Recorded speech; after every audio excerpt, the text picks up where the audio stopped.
যে ভবনের সামনে আমরা দাঁড়িয়ে আছি এই ভবনটিতে যখন আমরা অভিযান চালাই মালিক পক্ষ কোনো প্রকার নকশা তারা দেখাতে পারে না এবং আমরা পরবর্তীতে নিশ্চিত হয়েছি যে এখানে আসলে নকশা অনুমোদনহীনভাবে ভবনটি হচ্ছিল।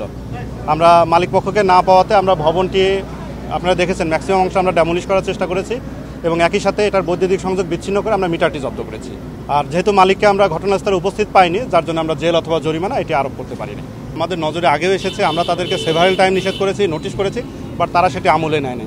আপনারা জানেন আমাদের পুরো ঢাকা শহরে অসংখ্য ভবন আছে, আমাদের কিন্তু mobile court at a time আমরা 2টা টিম আমরা বের হই, কাজে আমাদের এখানে আসতে হয়তো দেরি হয়েছে, বাট তাদেরকে কিন্তু আমরা জানানো হয়েছে এবং এটা আমাদের নলেজেই ছিল, যার জন্য আজকে এই অভিযান তারা মানে নেই। জি, আমাদের এই অভিযান সকাল 10টা থেকে শুরু হয়ে বিকেল 5টা পর্যন্ত চলে। আজকেও আমরা মিনিমাম 8-10টা ভবনে এরকম যাব যে এবং এই একই ধরনের অভিযান চলবে এবং আমাদের এই অভিযানটি রাজুকের নিয়মিত অভিযান। আপনারা জানেন না, আমাদের নতুন চেয়ারম্যান স্যার দায়িত্ব নেওয়ার পর থেকে আমরা নিয়মিত এই ধরনের অভিযান প্রতিদিন আমাদের রাজধানী ঢাকাতে 2টা টিম আমরা জোনভিত্তিক ভাগ হয়ে আমরা এই অভিযানটি পরিচালনা করছি এবং আমাদের যে তালিকা হয়েছে প্রায় 3000 উপরে ঢাকা শহরে এরকম ভবন আছে যারা নকশা ব্যত্যয় করে বা এই ভবনগুলো নির্মাণ করছে। আমরা প্রতিটা ভবনে এই অভিযানগুলো আমরা পরিচালনা করব।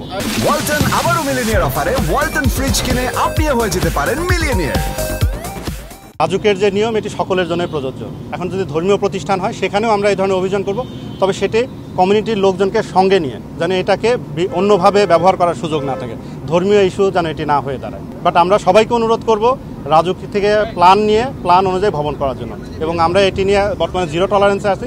আমরা এই ঢাকা শহরে একটি ভবনও প্ল্যানবিহীন আমরা হতে দেব না।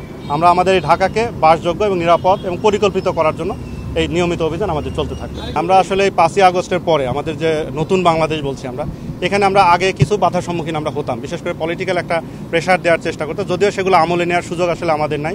বাট 5ই আগস্টের পর থেকে এই ধরনের বাধার সম্মুখীন আমরা হচ্ছি না বললেই বলা চলে। আর এখানে মিডিয়ার একটি বড় ভূমিকা আছে বলে আমরা মনে করি, কারণ আগে আমাদের এই অভিযানগুলো কিন্তু সেভাবে প্রচারিত হতো না, মানুষ জানতো না। এখন এটি প্রচারিত হওয়ার ফলে সবাই বুঝতে পারছে যে এটা সকলের জন্য প্রযোজ্য।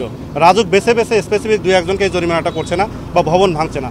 যারা এই ধরনের অন্যায়ের সাথে জড়িত তাদের বিরুদ্ধে আমরা এই অভিযান পরিচালনা করছি, যেটি আপনাদের মাধ্যমে প্রচারিত হওয়াতে আমরা ব্যাপক সাড়া পাচ্ছি।